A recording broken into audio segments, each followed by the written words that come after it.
जळगावात शिंदेंच्या सभेनंतर शिक्षक संस्थाचालकांना पैसे वाटले। ठाकरे गटाच्या नेत्या सुषमा अंधारे यांनी शिंदे गटावर हा आरोप केलाय।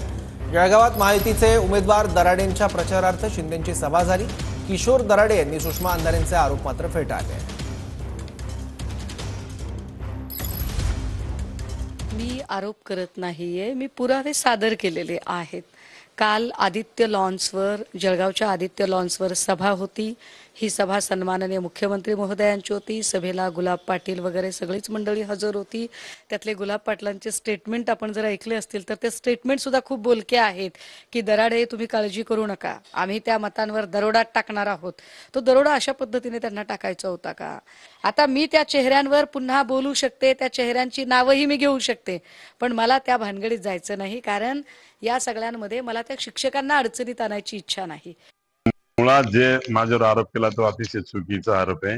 राज्याचे मुख्यमंत्री एकनाथ शिंदे साहेब त्या ठिकाणी आले होते आणि त्या ठिकाणी सर्व शिक्षक आहे।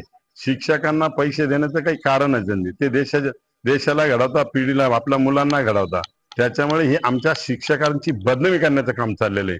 त्याच्यामुळे ज्या तुटला आहे, मी निर्देश करतो का असं काही झालं नाही। आमच्या शिक्षकांची बदनामी थांबवली पाहिजे, नाही तर येणाऱ्या काळाला भावी पिढीला त्याचा त्रास होईल।